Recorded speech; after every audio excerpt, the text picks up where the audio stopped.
आपल्या जिल्ह्यातील आणि या लातूर तालुक्यातील मौजे टाकळी बुद्रुक या गावामधील माऊली उमेश सोठ या 18 वर्षीय ओबीसी तरुणाचा अगदी संघटित गुन्हेगारीने एकत्र येऊन कुठेतरी प्रेम प्रकरणाच्या नावाखाली, खरं तर प्रेम प्रकरण त्या मुलीचं त्या मुलावर प्रेम होतं. गावातील प्रस्थापित समाजातील मुलगी, जी मुलगी स्वतःहून त्या मुलाच्या घरी गेली आणि मुलाच्या आई वडिलांना म्हटली की मला ह्या मुलासोबत लग्न करायचंय आणि आता मी तुमच्या घरून जाणारच नाही. त्यावेळी खरं तर त्या माऊली सोठ नावाच्या, जो आज आपल्यामध्ये हयात नाही, या मुलाच्या आई आणि वडिलांनी अगदी स्वतःच्या मुलीप्रमाणे त्या मुलीला समजावून सांगितलं की हे योग्य नाही, आपण दोघेही वेगळ्या वेगळ्या समाजातील आहोत आणि आपल्याला एका गावात राहायचं आहे आणि एका गावात राहायचं म्हटल्यानंतर येणाऱ्या काळात हे वाद आपल्याला नको आहेत. त्यामुळं तू काही असं काही वेड्यासारखं करू नको, तू तुझ्या घरी जा.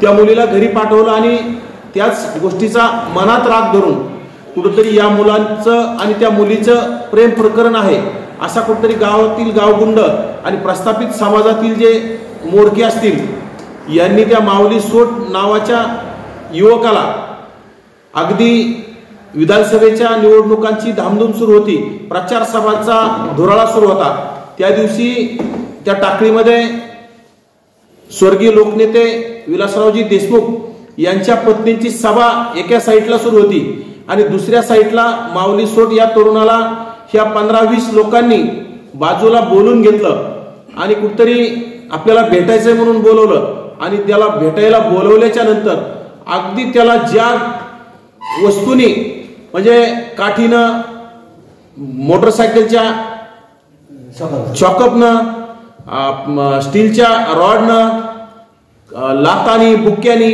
जे मारता येईल 20-25 लोकांनी अमानुष अशी मारहाण त्याला केली.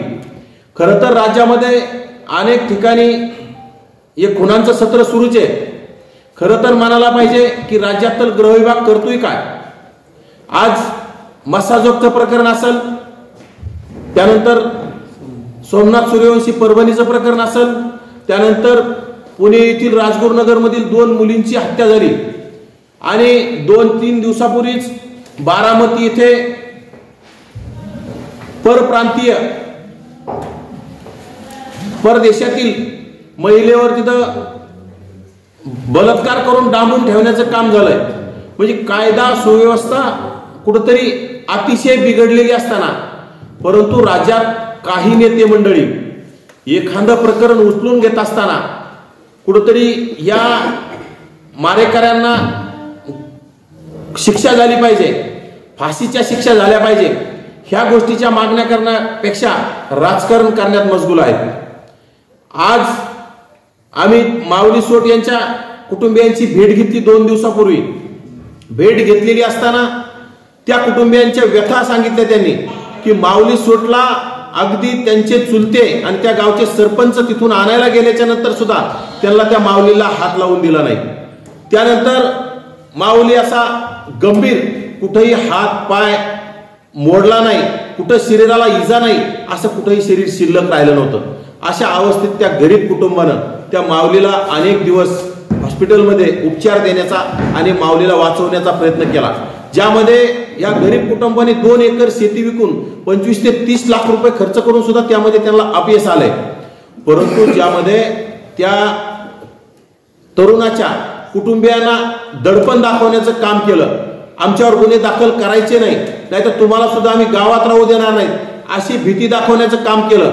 खरं तर माऊलीला मारल्याच्या नंतर त्यांनी त्याच्या आई वडिलाला सुद्धा घरी जाऊन, चुलत्याला, त्या तिघांना सुद्धा घरी जाऊन मारहाण करण्याचं काम केलं.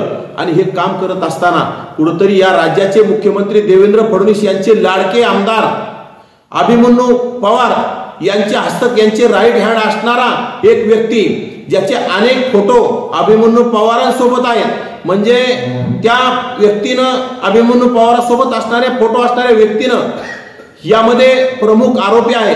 खरं तर तो आज अटकेत आहे, परंतु यापूर्वी सुद्धा ज्या गावामध्ये अशाच घटनातून अनेक लोकांना मारहाण करण्याचं काम ह्या व्यक्तीच्या माध्यमातून झालेलं आहे। खरं तर फक्त 6 आरोपींना अटक झालेली आहे, आणखी 2 आरोपी फरार आहेत, परंतु फक्त 8च आरोपी नाहीत यामध्ये 15 ते 20 आरोपी आहेत। यामध्ये आम्ही पोलीस प्रशासनाला विनंती केली। परवा आम्ही या जिल्ह्याचे पोलीस अधीक्षक मुंडे यांना भेटलो आणि त्यांना विनंती केली की तुम्ही जे आता 2 तातडीने पकडताल किंवा जे पहिले आहेत यांना PCR वाढून घ्या आणि PCR वाढून यांच्याकडूनच पूर्ण माहिती कशी घेता येईल, आणखी किती आरोपी होते, आणखी मारायला किती जण होते, ही पूर्ण माहिती घेतली पाहिजे। खरं तर बीड जिल्ह्यामध्ये संतोष देशमुख यांच्या हत्येच्या मारेकऱ्यांना फाशीची शिक्षा झाली पाहिजे। आम्ही सुद्धा वेळोवेळी हे बोलत आहोत, संतोष देशमुखांच्या कुटुंबियाला न्याय मिळाला पाहिजे, परंतु संतोष देशमुखांच्या हत्येचं राजकारण करण्यासाठी समोर आलेले सुरेश धस असतील, त्या हत्येचं राजकारण करण्यासाठी आलेले बिंडोक मनोज जरांगे असतील, त्यांचं हत्येचं राजकारण करण्यासाठी समोर आलेले संदीप क्षीरसागर असतील, संभाजी भोसले असतील, स्वतःला राजे म्हणून घेणारे, या सर्वांना आणि या जिल्ह्यातील तुमच्या औशाचे आमदार बीडच्या मोर्चामध्ये जाऊन आम्ही प्रति कोपर्डी करू अशी धमकी दिली। म्हणजे तुम्ही तुमच्या दुसऱ्याच्या याच्यात आग लावण्याचं काम करत असताना तुमच्या जिल्ह्यात तुमचे कार्यकर्ते काय करतात याकडे तुमचं लक्ष नाही। आणि मुख्यमंत्री अशा आमदारांना पाठीशी का घालतात? मुख्यमंत्री आणि गृहमंत्र्याच्या अगदी निकटवर्ती असणारे हे आमदार आहेत आणि त्या गावात टाकळी या गावात गेल्याच्या नंतर आम्हाला अशी माहिती कळली की अभिमन्यू पवारांनी असे अनेक गुंड प्रवृत्तीचे लोक पोसण्याचं काम सुरू केलंय आणि गुंड प्रवृत्तींना प्रोत्साहन देण्याचं काम सुरू केलंय। खरं तर ह्या लोकांच्या ज्या लोकांनी माऊली सोट या तरुणाला मारहाण केली आणि यांची हत्या केली, या मारेकऱ्यांच्या जवळ त्या टाकळीपासून काही अंतरावर 2-3 किलोमीटरवर एक फार्म हाऊस आहे। त्या फार्म हाऊसवर अगदी 2 दिवसाला 3 दिवसाला 25-25, 50-50 लोकांच्या पार्ट्या होतात, ज्यामध्ये नॉनव्हेज, दारू, म्हणजे कुठतरी यामधून तुमच्या बैठका घेऊन गुन्हेगारी आणि दडपशाहीला प्रोत्साहन देण्याचं या जिल्ह्यामध्ये सत्र सुरू झालंय। आणि याला खतपाणी कोण घालतंय? तर अभिमन्यू पवार नावाचे आमदार घालत आहेत। खरं तर माझा अभिमन्यू पवारावर आरोप आहे, तुमच्या जिल्ह्यात अशी घटना घडत असताना तुम्ही आजपर्यंत त्या माऊली सोट यांच्या कुटुंबियाला भेट द्यायला का गेला नाही? या मतदारसंघाचे आमदार अमित भैया देशमुख यांना सुद्धा माहित नाही का? या जवळच असणाऱ्या ग्रामीण मतदारसंघाचे धीरज भैया असतील, या जिल्ह्यातले कोणीही आमदार त्या माऊली सोट यांच्या कुटुंबियाला भेट द्यायला गेलेले आहेत। तुम्ही बीडच्या घटनेला राजकारण करण्यासाठी तुम्ही तात्काळ तिला दाखल होता, परंतु या घटनेकडे इथं तुम्ही जात म्हणून पाहतात काय? आम्ही जात म्हणून बघितली नाही। आम्ही वारंवार मीडियाशी, प्रसार माध्यमाशी बोलताना संतोष देशमुखांना न्याय मिळाला पाहिजे आणि संतोष देशमुखांच्या मारेकऱ्यांना भर चौकात फाशी मिळाली पाहिजे अशी आम्ही भूमिका मांडत असताना तुम्ही अद्याप या प्रतिनिधींनी कुठलीही भूमिका मांडली नाही। यामध्ये नक्कीच तुमच्या मनात कुठतरी जातीवादाची खतखत आहे असं आम्हाला वाटतंय, परंतु येणाऱ्या काळात तुम्ही जर असंच करत राहिला तर येणाऱ्या काळात तुम्हाला नक्कीच तुम्ही जातीवादाला खतपाणी घालता हे पूर्ण महाराष्ट्र राज्याला ही शोभणारी गोष्ट नाही। आणि येणाऱ्या काळात हे पूर्ण महाराष्ट्राला कळून जाईल की तुम्ही प्रस्थापित नेते मंडळी जातीवादाला खतपाणी घालण्याचं काम करत आहात। खरं तर या माऊली सोट या कुटुंबीय अत्यंत गरीब आणि अशिक्षित असणारं कुटुंबीय यांचा आवाज कोणी उठवणार नाही, यांचा आवाज तुम्ही बनला पाहिजे। आणि हे आवाज बनत नाहीत म्हणून कुठेतरी आमच्यासारख्या कार्यकर्त्याला जालन्याहून इथे येऊन, आमच्या स्नेहाताई उस्मानाबादहून इथं आल्यात, आमच्यासारख्याला इथं येऊन आवाज उठवण्याचं काम करतायत। खरं तर आमचे अनिलजी गोयेकर असतील, आमचे भारतजी काळे असतील, आमचे सुदर्शनजी बोराडे असतील, आमचे अनिल जाधव असतील, आमचे हे सगळे मंडळी हे आवाज उठवण्यासाठी इथं श्याम गोरे असतील, यांनी सर्वांनी आवाज उठवण्याचा प्रयत्न यामध्ये केलाय, परंतु यांचा सुद्धा आवाज दाबण्याचा काही लोकांकडून प्रयत्न आहे। आमच्या अनिल गोयेकर सरांना माझ्या समोर परवा अनेक लोकांचे फोन आले, कारण त्यांनी सांगितलं की त्यांनी एक पोस्ट केली होती की ती पोस्ट राज्यभर फिरत होती, मी तुम्हाला पोस्ट दाखवू इच्छित होती। ती पोस्ट राज्यभर फिरत असताना यांनी फक्त ती फॉरवर्ड केली आणि फॉरवर्ड केल्याच्या नंतर त्यांना धमक्या सुरू केल्या की ही पोस्ट काय आहे की घ्या मीडियावाल्यांनो, तुम्हाला TRPचा एक पॅकेज आम्ही देतोय। म्हणजे हा फोटो कुणासोबत आहे? आमदार अभिमन्यू पवारांसोबत त्या गुंडाचा, ज्यांनी यामध्ये आरोपी आहे आणि यापूर्वी सुद्धा याच्यावर गुन्हे दाखल आहेत, एक फोटो नाही आणखी फोटो आहेत त्यांच्याबरोबर। असे अनेक फोटो सोशल मीडियावर आज अभिमन्यू पवार म्हणतील की हा माझ्यासोबत कोणी फोटो काढेल, परंतु एखादा कार्यकर्ता एखाद वेळेस फोटो काढतो, पण प्रत्येक सुखदुःखात अभिमन्यू पवारांच्या सोबत असणारा कार्यकर्ता त्यांचा कार्यकर्ता नसून तो राईट हँड आहे, असा आमचा अभिमन्यू पवारांवर आरोप आहे। अभिमन्यू पवारांनी यावर बोललं पाहिजे। अभिमन्यू पवारांनी खरं तर या गुंडगिरीला खतपाणी घालण्याचं काम सुरू केलं, यावर त्यांनी मौन सोडलं पाहिजे आणि त्या कुटुंबियाला खरं तर न्याय देण्याचं काम केलं पाहिजे। तुम्ही राज्यामध्ये काही नेत्यांना आज टार्गेट करणं सुरू आहे। बीडच्या प्रकरणामध्ये आम्ही सुद्धा सांगतो, ज्या ठिकाणी वाल्मिक कराड दोषी आहेत त्याला अटक झाली, आज आरोप होते वाल्मिक कराड धनंजय मुंडे यांच्या जवळचे, पंकजा मुंडे यांच्या जवळचे।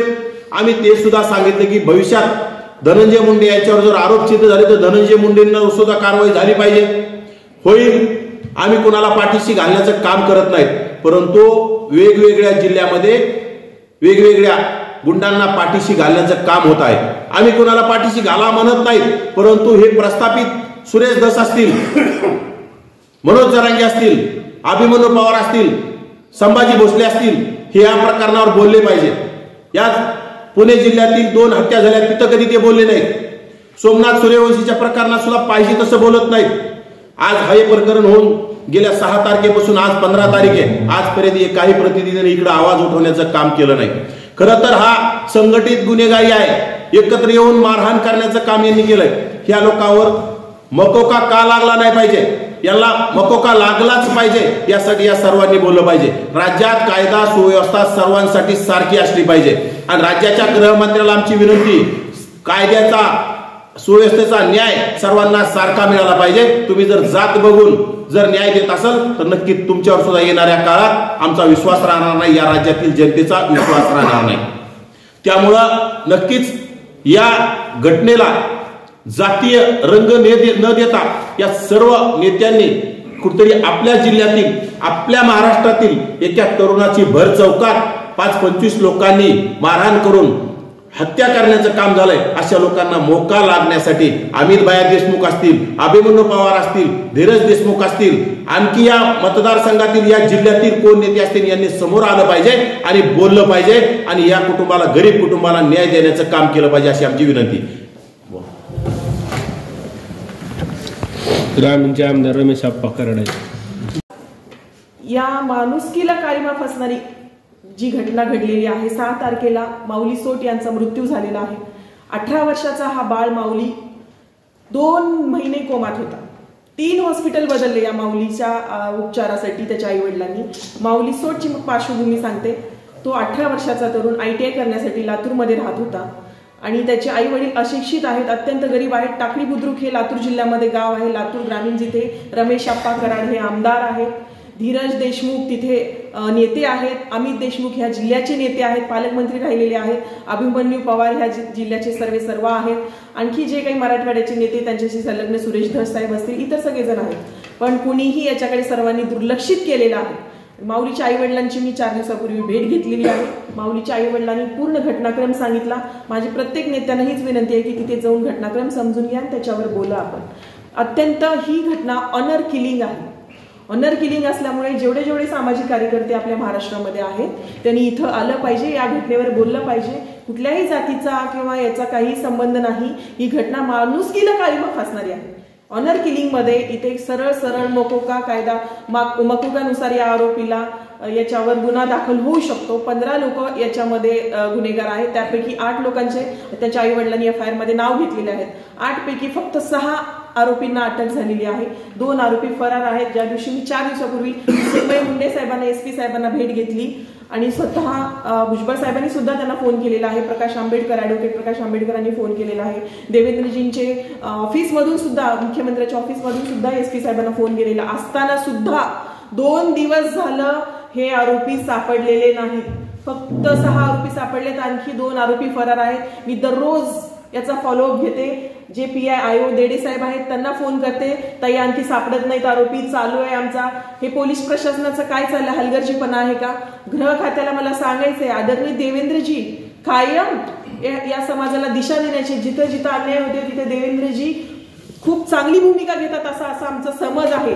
आणि या गरीब कुटुंबाला देवेंद्रजींनी वेळ द्यावा, त्यांचा घटनाक्रम समजून घ्यावा अशी मी मुख्यमंत्र्याकडे मागणी करते. ह्या घटनेमध्ये फक्त मुख्यमंत्रीच न्याय देऊ शकतात, कारण त्यांचे राईट लेफ्ट हँड असणारे सगळे लोक लातूर जिल्ह्यामध्ये असणारे पूर्णपणे दुर्लक्षित केले, यांचा आम्ही जाहीर निषेध करतो. आणि देवेंद्रजींनी ज्या दिवशी मुख्यमंत्री साहेब गृहमंत्री साहेब वेळ देतील त्या दिवशी या घटनेमध्ये मी सांगू इच्छिते, प्रामुख्याने सांगू इच्छिते मीडियाला, यामध्ये पोलीस अधिकारी निलंबित होतील अशी घटना सध्या लातूर जिल्ह्यामध्ये घडलेली आहे. कारण ज्या दिवशी माऊलीला 27 ऑक्टोबरला मारहाण झाली, मॉबनी मारलेलं होतं, त्याच्यानंतर 2 कॉन्स्टेबल त्या गावात गेले आणि रात्री आरोपी सोबत ह्या 2 पोलिसांनी पार्टी केलेली आहे असं आरोपीचे आई वडील मला सांगितले, गावातल्या लोकांनी मला सांगितलं. त्यानंतर मी SP साहेबांना प्रश्न विचारला, ते 2 पोलीस कोण होते, त्यांना तात्काळ निलंबित करा, नाहीतर मुख्यमंत्री साहेबांना आदरणीय साहेबांना मी लवकरच ही घटना कळवणार आहे. हे झालं पहिल्या दिवशी. त्याच्यानंतर 1.5 महिन्याने आरोपींना अटक केली, 6 आरोपींना. 1.5 महिना वेळ का लागला हा आमचा दुसरा प्रश्न आहे. 1.5 महिना लागण्यामागे पोलीस अधिकाऱ्यांचं काय नेमकं उद्देश काय होता, आरोपींसोबत हे पोलीस अधिकारी मॅनेज आहेत का, हा माझा प्रश्न आहे. आणि तिसरा प्रश्न असा आहे की हे 2 आरोपी राहिलेले ते कधी पकडणार. आम्हाला 2 दिवसाच्या आत वेळ दिलेला होता SP साहेबांनी, अजूनही ते दोन्ही आरोपी अटकेत नाहीत. त्याच्यामुळे गृह खात्याने याच्याकडे लक्ष द्यावं, आमची ही मागणी आहे. आणि चौथी मागणी अशी आहे की ही घटना फास्ट ट्रॅक कोर्टात चालवली पाहिजे, त्या पद्धतीने याचा तपास झाला पाहिजे. आणि मोक्का 100% लागणार, कारण ते सराईत गुन्हेगार आहेत. जो गोविंद डुरे नावाचा, आणखी कोण कोण आहेत गुन्हेगार, ते सगळे जे आहेत ते सगळे, एवढ्या सगळ्या लोकांनी, अरे ऑनर किलिंग आहे, तू प्रेम प्रकरण म्हणता, पण त्याच्या आई वडिलांशी जाऊन बोला नेमकं काय झालंय. प्रेम प्रकरण जर असेल तर मग काय तुम्ही जीव घेणार का? या महाराष्ट्रामध्ये लव्ह मॅरेज होत नाहीत, लग्न सुद्धा झालेलं नाही, 18 वर्षाची मुलं होती ती, त्यांना प्रेम म्हणजे काय हे सुद्धा माहित नाही. अशा लोकांना तुम्ही ऑनर किलिंग मध्ये इतकं बेदम मारहाण करता. समजावून सांगण्याची एक पद्धत असते की नाही, समजावून सांगा, त्यांचं दोघांचं समुपदेशन करा. इथे सामाजिक कार्यकर्ते या महाराष्ट्रामध्ये भरपूर आहेत, जे काही आता इतर प्रकरणामध्ये लक्ष घालतात. त्या सगळ्यांना मी आवाहन करू इच्छिते, त्या सगळ्या ताईंना आवाहन करू इच्छिते, त्या सगळ्या भावांना, आमदार खासदार मिनिस्टरला, इथल्या या मंत्रिमंडळातला एक तरी मंत्री या घटनेकडे कसा पाहतो.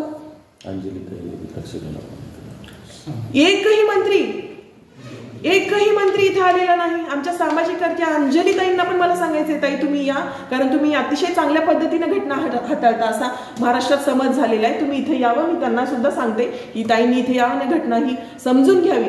तसेच हे तुम्ही सगळेजण असं दुर्लक्षितपणा केला तर आज माऊलीचा जीव गेलेला, 18 वर्ष माऊलीचा, विनाकारण कुठेही काही त्याचा संबंध नसताना एक खालच्या जातीचा माणूस म्हणून, धनगर समाजातील मुलगा म्हणून तुम्ही सगळ्यांनी मॉबनी मारलेला आहे. ह्याचं उत्तर इथल्या प्रशासनाकडे आहे का? आणि माझा आरोप इथल्या प्रशासनावर आहे, इथल्या आमदारावर आहे, इथल्या खासदारावर आहे, काळगे साहेबांवर आहे, परत इथल्या पूर्ण जी यंत्रणा आहे, जी सिस्टीम आहे, किती दिवस झाले याचा फॉलोअप घेते, पण कुणीही बोलायला तयार नाही. आता 2 दिवसात, उद्याचा अल्टिमेट देते मी इथल्या प्रशासनाला, 2 दिवसात, कारण माझा मुख्यमंत्री साहेबांवर विश्वास आहे, मी 2 दिवसात वेळ देते. ह्यांनी जर तात्काळ जर घटना गांभीर्याने घेतली आणि अटक केली नाही तर मुख्यमंत्री साहेबांकडे आम्ही जाऊ, या घटनेचा सगळा घटनाक्रम सांगू आणि लवकरात लवकर इथे ॲडव्होकेट प्रकाश आंबेडकर यांना आम्ही बोलू. आमचे ओबीसीचे नेते भुजबळ साहेब इथे येणार आहेत आणि जे ओबीसीचे नेते इथे येतील, 2 दिवसामध्ये आम्ही लवकरच तुम्हाला मोर्चाची तारीख सांगू आणि महाराष्ट्रामध्ये राज्यव्यापी मोर्चा ह्या लातूरमध्ये आम्ही करू. धन्यवाद. मुख्यमंत्री साहेबांनी तर घालावाच, पण ह्या देशाच्या हाय लेवलच्या कमांडपर्यंत जायची गोष्ट आहे. 18 वर्षाच्या मुलांना त्याची एकही हाड शिल्लक ठेवली असं मारलेलं, 100% साहेबांनी लक्ष घातलं पाहिजे, पण त्यांच्यापर्यंत ही गोष्ट गेलीच नाही.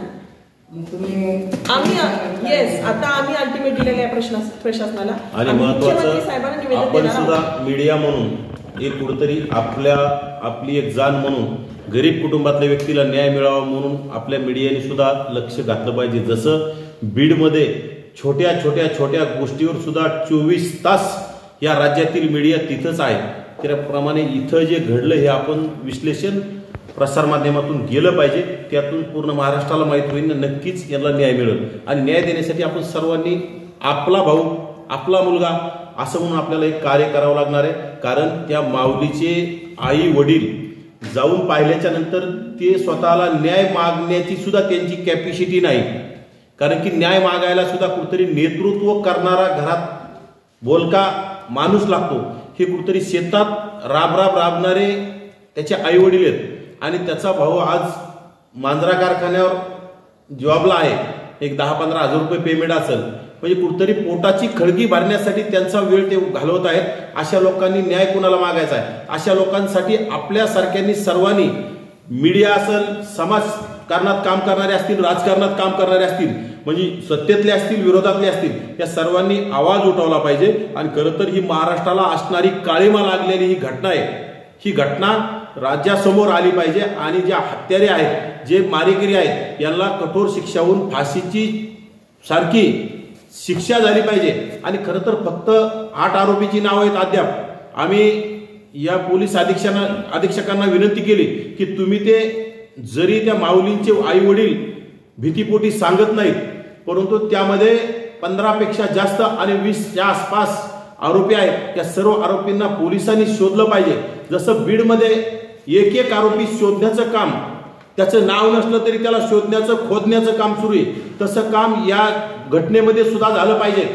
बीडचा म्हणजे पीडित कुटुंब कुण्या समाजाचं आहे आणि लातूरचं पीडित कुटुंब कुण्या समाजाचं आहे, याकडे आपण न जाता, कुणाची जात न पाहता, दोन्ही कुटुंबियांना म्हणजे राज्यात आज जेवढे पीडित आहेत या सर्वांना न्याय मिळाला पाहिजे आणि राज्यातील अशा गुंडांना जरब बसली पाहिजे. खरं तर अशा घटना पुन्हा घडल्या नाही पाहिजे, यासाठी मुख्यमंत्री देवेंद्र फडणवीसांनी यांनी पाऊल उचललं पाहिजे आणि गृह विभागाला आदेश दिले पाहिजे आणि कडक शिक्षा सर्वांना देण्यासाठी FIR असेल. या सगळ्या गोष्टीमधून इथं मग तुम्हाला मकोका लावण्यासाठी काय करता येईल ते त्यांनी बघितलं पाहिजे. इथं CBI लावायचं काम पडलं तरी चालेल, SIT लावायचं काम पडलं तरी चालेल, परंतु ही घटना वर आणण्याचं काम, ही घटना खोदून काढण्याचं काम या मुख्यमंत्र्यांनी केलं पाहिजे. तरच मुख्यमंत्र्याकडे वेगळ्या चष्म्यानं पाहण्याचं कोणाचं धाडस होणार नाही. नाहीतर मुख्यमंत्र्यांनी तिकडं वेगळा न्याय आणि इकडं वेगळा जर न्याय दिला आणि काही स्वतःच्या जवळचे आमदार यांना वाचवण्यासाठी, त्यांचे कार्यकर्ते वाचवण्यासाठी जर इकडं दुर्लक्ष करण्याचं काम केलं तर नक्कीच OBC समाजाच्या मनात मुख्यमंत्र्यांविषयी गैरसमज आणि वेगळ्या चष्म्यातून पाहण्याचा अँगल सुरू होईल. तुम्ही ज्या घटकातून जन्माला आला आहात त्या घटकामधील तरुणाची हत्या होत असताना खरं तर या हत्येच्या मारेकऱ्यांना फाशी व्हावी आणि त्या कुटुंबाला न्याय मिळण्यासाठी तुम्ही नेतृत्व केलं पाहिजे. आणि या जिल्ह्यातील सर्व समाजातील आमदार असतील, या जिल्ह्यातील खासदारांना सोबत घेऊन ह्या गोष्टीचा आवाज उठवला पाहिजे. गृहमंत्र्याकडे याची सगळे लावून धरली पाहिजे घटना आणि त्या कुटुंबाला न्याय देण्यासाठी काम केलं पाहिजे. परंतु रमेश आप्पा कराड हे कुठं आहेत हे अद्याप आम्हाला माहीत नाही. त्या कुटुंबाने सुद्धा खंत व्यक्त केली की रमेश आप्पा कराड सुद्धा आम्हाला भेटायला आले नाहीत, कारण की आम्हाला त्यांच्याकडून अपेक्षा आहे अगोदर रमेश आप्पा कराडांनी त्या कुटुंबाची भेट घेतली पाहिजे. खरं तर जे अभिमन्यू पवार आहेत, बीडमध्ये जाऊन मोर्चात जाऊन तुम्ही म्हणजे महाराष्ट्र पेटवण्याची भाषा करता की तुम्ही तुमच्या जिल्ह्यात आणि तुमच्या कार्यकर्त्याकडून घटना घडून आली म्हणून तुम्ही शांत आहात का? तुम्ही सुद्धा तिथं भेट दिली पाहिजे आणि त्या भूमिकेवर बोललं पाहिजे. त्या कार्यकर्त्यांना शिक्षा झाली पाहिजे. या भूमिकेवर अभिमन्यू पवारांनी सुद्धा बोललं पाहिजे, अशी आमची भूमिका आहे. सगळ्यात महत्वाचं आणखी एक मुद्दा राहिला महत्वाचा, त्या आरोपीकडे, मुख्य आरोपीकडे विना परवाना वेपन्स आहेत, बंदुका आहेत, त्या गावामध्ये शस्त्रसाठा आहे. त्या दिवशी माऊलीच्या कुटुंबाला सुद्धा मारण्याची प्लॅनिंग झालेली होती. तलवारी सहित त्या घरामध्ये, त्या मुलाच्या आरोपीच्या घरामध्ये शस्त्रसाठा होता. पोलिसांकडे त्याचं मी प्रश्न विचारल्यावर कुठलंही उत्तर नाही. म्हणजे इतकं गाफीलपणा इथल्या पोलीस प्रशासनाचा आहे, इतकं गाफील. म्हणजे मुख्य आरोपी ही दहशत, मी हा आरोपी पेक्षा पुढचं बोलते की या लातूर जिल्ह्याचा तुम्ही बिहार केलाय का? बीडला दोष देता नेहमी. अरे मग पुण्यात काय चाललंय, त्याच्यापेक्षा लातूरमध्ये काय चाललंय? आणखी घटना घडली वाटतं लगेच 2 दिवसापूर्वी. हा म्हणजे काय चाललंय हे? म्हणजे इतकं गंभीर. तुमच्याकडे कुणाकडे काय वेपन्स आहेत, बंदुका आहेत आणि आरोपीचे मोबाईल, 6 आरोपींचे मोबाईल जप्त केले नव्हते पोलिसांनी. मी भेटल्यानंतर विचारलं तर त्यांच्याकडे काहीच माहिती नाही. माऊलीचा मोबाईल कुठे ह्याची माहिती पोलिसांकडे नाही. आम्ही डिपार्टमेंट आहे का? आम्ही पोलीस आहे का? सगळी माहिती आई वडिलांना बोलल्यानंतर कळालं ना माऊलीच्या. मग पोलिसांनी कुठली चौकशी केली आहे? आरोपींना पाठीशी घालण्याचं काम इथल्या आमदारांच्या मार्फत चाललेलं आहे. सगळे आमदार सर्वपक्षीय, आम्ही कुठल्याही पक्षाची बाजू घेत नाही. ह्या महाराष्ट्राला काय झालंय, विरोधी पक्ष नेताच राहिलेला नाही. त्याच्यामुळे ही महाराष्ट्राची परिस्थिती झालेली आहे। हम करे सो कायदा, एक महिला म्हणून, महिला प्रतिनिधी म्हणून, ओबीसीचा आवाज म्हणून, ओबीसींवर महाराष्ट्रात अन्याय होत असताना प्रस्थापित जातीचे जे नेते आहेत ते फक्त आणि फक्त स्वतःचा टोळी भाजण्याचा वापर करतात राजकारणासाठी आणि गरीब धनगरांना दाबून टाकण्याचा प्रयत्न। महाराष्ट्रातील धनगरांना मला आव्हान करायचंय, तुमच्यासाठी लढायला कुठला नेता येणार नाही, तुमच्या जातीचा सुद्धा कुठला आमदार येणार नाही, तुम्हाला स्वतःची लढाई स्वतःच लढावी लागणार। ही कळकळीची विनंती मी इथल्या ओबीसी समाजाला करू इच्छिते। धन्यवाद। दिलेला आहे, मी ऑलरेडी लेटर त्यांना दिलेलं होतं की तुम्ही 2 दिवसात आरोपी पकडा। हे 2-4 दिवस उलटून गेलेत। आज परत आम्ही एसपी साहेबांची भेट घेणार आहोत आणि किती दिवस झाले तुम्हाला आरोपी पकडायला वेळ लागणार ते सांगा, नाहीतर आम्ही खूप मोठं महाराष्ट्रामध्ये आंदोलन उभा करू। त्याची सुरुवात कुठून होईल हे तुम्हाला उद्या सांगू आम्ही, पण लातूरमध्ये नक्कीच 1 तारीख देऊ आणि मोठा विराट असा मोर्चा, सर्व समाजाचा, सर्व पक्षीय मोर्चा ह्या लातूरमध्ये दिसेल। तेव्हा ओबीसी समाजाचे, मराठा समाजाचे असतील, ज्यांना ज्यांना वाटतं की ऑनर किलिंगची केस याच्यामध्ये माऊलीला 18 वर्ष माऊलीला न्याय मिळाला पाहिजे, त्या पद्धतीने आम्ही पाऊल टाकू आणि या प्रशासनावर दबाव आणून मुख्यमंत्री साहेबांचं लक्ष वेधण्याचं आम्ही काम करू। बाहेरच्या जिल्ह्यातले आहोत तरी आम्ही इथं आलो, पण ह्या जिल्ह्यातल्या आमदारांना सांगायची गरज आहे का? नको त्या दुसऱ्याच्या जिल्ह्यात जाऊन तिथं लाखो असतात ना। आपल्या जिल्ह्यात काय चाललंय? 2-3 गोष्टी तुम्ही मिक्स करताय, प्रॉपर एका वेळेला चालणार मध्येच काय म्हणतात तुम्ही याच्या संदर्भात लक्ष घालण्यासाठी विनंती केली होती। मी माझ्या वतीनं सकल धनगर समाजातून पत्र दिलं, आपण पण आलो होता सोशल माध्यमात आहात। नाही, आमच्या आणि यामध्ये एक पाऊल सगळ्यात पुढे त्यांच्यावर दबाव आणण्याचा प्रयत्न सुरू आहे। मी माझ्या समोर अभिमन्यू पवारांच्या अनेक कार्यकर्त्यांचे त्यांना फोन आले की सोशल मीडियावर त्यांनी पोस्ट टाकली होती, फोटो टाकला होता, तो पूर्ण महाराष्ट्रात होता, यांनी एकट्याने नव्हता टाकला आणि ते फोटो का टाकला म्हणून तरी ते म्हणले मी ते फोटो डिलीट केलाय, मी वरून आला म्हणून पुढं टाकला होता तरी तो डिलीट केलाय, चुकून आलाय म्हणून टाकलाय, परंतु त्यात काही खोटं नाही। मी अनेक फोटो तुम्हाला दाखवलेत अभिमन्यू पवारांचे आणि त्या डुरे नावाच्या गुंडाचे, ज्याच्या हातात वेपन आहे, म्हणजे त्याचे फोटो तशा पद्धतीचे आहेत। म्हणजे मग त्यांच्याविषयी काही तक्रार करणार आहेत, काहींना धमक्या वगैरे दिल्यात? तक्रार आता धमक्या म्हणून आलेल्या धमक्या म्हणून नाही, तुम्ही असं कहू करता पवार साहेबांना, पवार साहेबांना एसपी साहेबांच्या कानावर घातलेलं आहे, आम्ही त्या दिवशी कानावर घातलंय, एसपी साहेबांच्या कानावर घातलेलं आहे त्या संदर्भामध्ये, आणि नंतर तिथलं ते आपले जे काय PI संबंधित पोलीस स्टेशन त्यांच्या कानावर घातले। तो विषय असा होता की ऍक्च्युअली ती पोस्ट जी आहे ती विधान परिषदेचे आमदार अमोलजी मिटकर त्यांच्या पेजवर त्यांच्यावर आली होती। त्यानंतर ते महिला आयोगाच्या अध्यक्ष रुपालीताई पाटील चाकणकर यांच्या ह्याच्यावरती अनेक ओबीसी किंवा अनेक सोशल मीडियाच्या ग्रुपला ती पोस्ट आली होती। जेच ती माझ्याकडे आल्यानंतर मी औषधाच्या ग्रुपला जेच फॉरवर्ड केली होती, ती काय मी पोस्ट बनवली नव्हती, परंतु त्याच्यानंतर मला बरेच त्यांच्या कार्यकर्त्याचे फोन आले की बाबा असं फोटो आहे म्हणजे ते गुन्हेगार नाही। ठीक आहे, असू शकते, लोकप्रतिनिधी आमदार आहेत, कोणी फोटो काढते मान्य, पण जे काय ह्याच्यामध्ये म्हणजे माझी काही तशी भूमिका नव्हती किंवा त्यांचं काय प्रतिमामूल्यन करणं वगैरे। त्याच्यानंतर फोन आले, त्यानंतर मी सांगितलं त्यांना की हे मी पोस्ट टाकली नाही, हजारो लोकांनी टाकलेले वेगवेगळ्या ग्रुपवर आहे, तुम्ही सायबर क्राईम मार्फत त्याची चौकशी करू शकता आणि त्याच्यात माझा काही दोष नाही म्हणून त्यांना स्पष्ट मी सांगितलं त्यांच्या कार्यकर्त्यांना, आणि असा विषय झालेला आहे। त्याच्यामुळे त्या कार्यकर्त्याच्या विरोधात तुम्ही काय गुन्हा नोंद करणार आहेत का? मला असं दबाव आणला, एसपी साहेबांच्या कानावर घातले, तिथलं PI साहेबांच्या पण कानावर घातलेले तोंडी, आणि आता जर मला जर याच्या संदर्भात जर धमकी दिली किंवा जर तशा पद्धतीचं काय फोन किंवा पत्र कोणी आलं तर निश्चितच मी त्यांच्या विरोधात कंप्लेंट करेन एसपी साहेबांना लेखी त्या संदर्भामध्ये मी। म्हणून कुणावर पोलीस प्रशासनावर आम्ही दबाव आणत नाही।